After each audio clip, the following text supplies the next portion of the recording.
مجھے رونا بھی تو آتا نہیں ہائے ندامت سے۔ الحمدللہ رب العالمین والصلاة والسلام علی سید المرسلین، اما بعد فاعوذ باللہ من الشیطان الرجیم، بسم اللہ الرحمن الرحیم۔ والصلاة والسلام علیک یا رسول اللہ وعلی آلک واصحابک یا حبیب اللہ۔ الصلاة والسلام علیک یا نبی اللہ وعلی آلک واصحابک یا نور اللہ۔ مدنی چینل کے ناظرین، مدنی چینل کے سلسلے ندامت کے آنسو کے ساتھ ایک بار پھر حاضر ہیں۔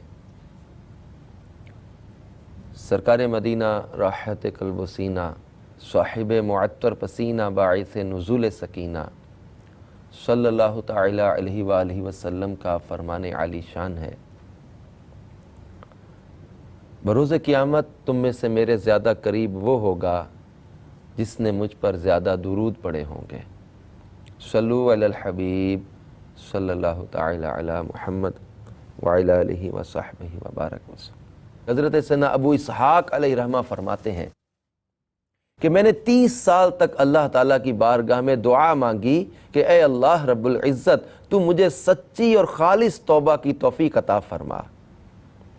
30 سال گزر جانے کے بعد میں اپنے دل میں تعجب کرنے لگا اور بارگاہ الہی میں عرض کیا، اے اللہ تو پاک ہے اور بے عیب ہے، میں نے 30 سال تک تیری بارگاہ میں ایک حاجت کی التجا کی، لیکن تو نے اب تک وہ حاجت میری پوری نہیں کی۔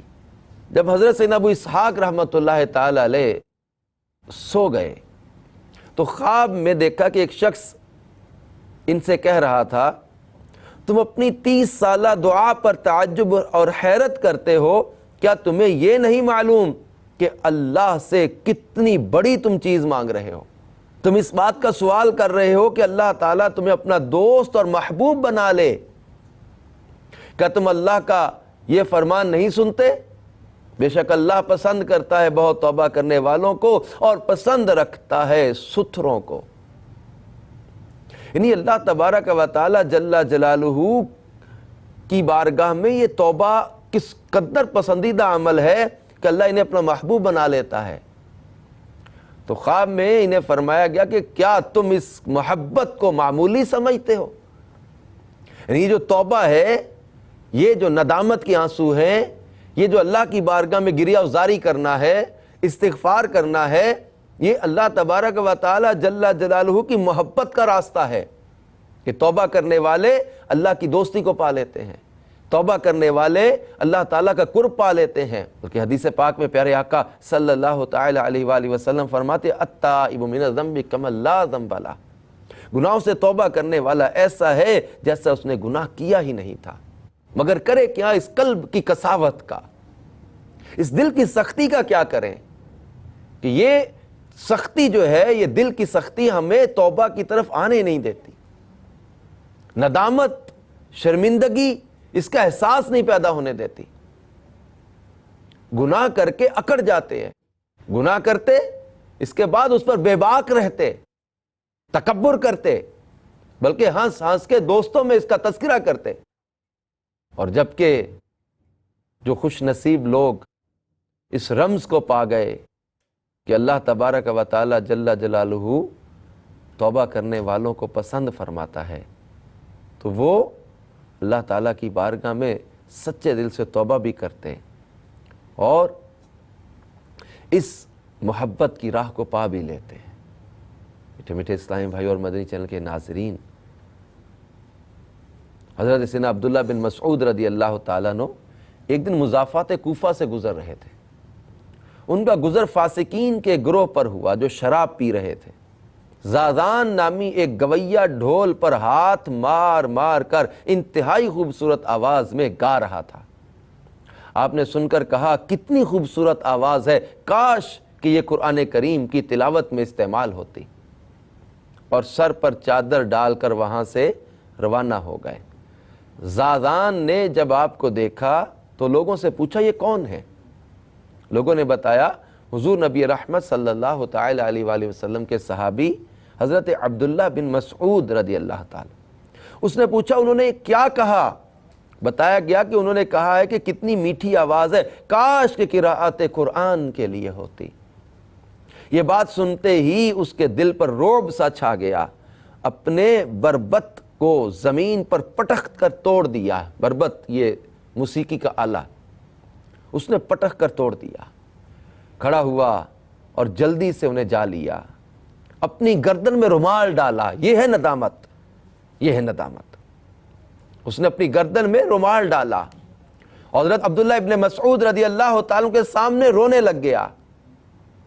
حضرت عبداللہ رضی اللہ تعالیٰ نے اسے گلے سے لگایا اور دونوں رونا شروع ہو گئے، اور آپ نے فرمایا میں ایسے شخص کو کیوں نہ محبوب سمجھوں جسے اللہ نے محبوب بنا لیا ہو، میں اسے کیوں نہ محبوب سمجھوں جسے اللہ نے محبوب بنا لیا ہو۔ سیدنا زازان رضی اللہ تعالیٰ نے گناہوں سے توبہ کی اور حضرت عبداللہ رضی اللہ تعالیٰ کی صحبت اختیار کر لی، قرآن کریم اور دیگر علوم سیکھے، حتیٰ کہ علم میں امام بن گئے۔ حضرت عبداللہ بن مسعود رضی اللہ تعالیٰ کی کئی روایات حضرت زازان رضی اللہ تعالیٰ سے مروی ہیں۔ کتنے ایسے میرے مدنی چینل کے ناظرین کہ جو اپنی آواز کو غلط استعمال کر رہے ہوتے ہیں، اپنی صلاحیتوں کو غلط استعمال کر رہے ہوتے ہیں، اللہ تعالیٰ کی عطا کردہ نعمتوں کو غلط استعمال کر رہے ہوتے ہیں۔ اللہ نے شکل و صورت اچھی بنا دی، آواز اچھی بنائی، ذہانت عطا کی، کچھ صلاحیتیں عطا کی، اس رب کی رحمت پر اس رب کا شکر ادا کرتے ہوئے اسی رب کی یاد کے لیے، اسی کے دین کی ترویج و اشاعت کے لیے ان کو استعمال کیا جاتا تو کتنا اچھا ہوتا۔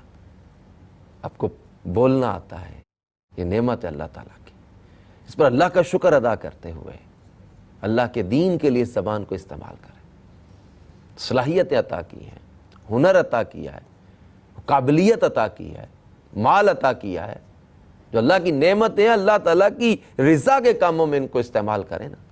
اس کی عطا کردہ نعمتوں کو اللہ کی نافرمانی میں استعمال کرنا یہ کتنی بڑی نادانی ہے، اور کیسا ہے وہ عجیب بندہ ہے کہ جو اس بات پر غور نہیں کرتا کہ میرے رب عز و جل نے مجھے اتنی نعمتوں سے نوازا ہے اور میں اسی کی نافرمانیاں کر رہا ہوں، اسی کے احکام کی جو ہے وہ پامالی کر رہا ہوں۔ یہ جو بڑے دلچسپی کے ساتھ گانے باجے سنتے ہیں، موسیقی سنتے ہیں، ڈر جانا چاہیے، حرام ہے، موسیقی حرام ہے، یہ جہنم میں لے جانے والا کام ہے۔ بڑے دلچسپی کے ساتھ کئی لوگ گانے سن رہے ہوتے ہیں، موسیقی سنتے ہیں۔ آج کل تو بے احتیاطی اتنی بڑھ گئی ہے کہ لوگ مسجدوں میں ایسے موبائل کی ٹیونز لے کر آ گئے کہ وہ بیل بجتی ہے تو گانا چل رہا ہے، بیل بجتی ہے تو کوئی میوزک چل رہا ہے۔ کس قدر نازک دور آ گیا کہ مساجد میں بھی موسیقی اور گانے اور اس کی دھنیں چل رہی ہوتی۔ یہ نہیں کہ مسجد میں منع ہے تو باہر منع نہیں ہے، موسیقی مسجد میں بھی حرام، باہر بھی حرام۔ مسجد میں اس کی شدت بڑھ جائے گی، حرمت کی، اس کی گناہ کی سختی بڑھ جائے گی۔ نہ اپنے کانوں کو موسیقی سے بچانا ہی ہوگا۔ پیارے آقا صلی اللہ تعالی علیہ وآلہ وسلم ایک جگہ سے گزر رہے تھے تو کسی ساز کی آواز تو کانوں میں انگلیاں ڈال دی۔ صحابہ اکرام اس ادا کو ادا کرتے تھے۔ حضرت عبداللہ ابن عمر رضی اللہ تعالیٰ عنہ اپنے غلام کے ساتھ جا رہے تھے، کہیں سے موسیقی کی آواز آئی، اپنے کانوں میں انگلیاں ڈالیں، پوچھتے رہے کہ ابھی بھی آواز آ رہی؟ انہوں نے کہا جی آ رہی۔ کہ ابھی بھی آواز آ رہی؟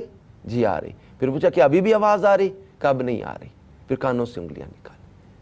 اور یہاں اہتمام کیا جاتا ہے موسیقی سننے اور سنانے کا۔ کاش ہمیں حقیقی توبہ کی توفیق نصیب ہو جائے، اللہ تعالیٰ کی بارگاہ میں معافی طلب کریں، اللہ محبوب بنا لیتا۔ حضرت عبداللہ ابن مسعود رضی اللہ تعالیٰ عنہ نے اسے کیا کہہ کر اپنے سینے سے لگایا جب اس نے ندامت کے ساتھ گلے میں رومال ڈال کر آپ کے سامنے آگے رونا شروع کر دیا۔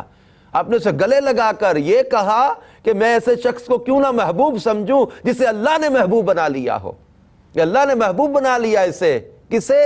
جس نے سچی توبہ کر لی۔ کہ اللہ توبہ کرنے والوں اور پاک رہنے والوں کو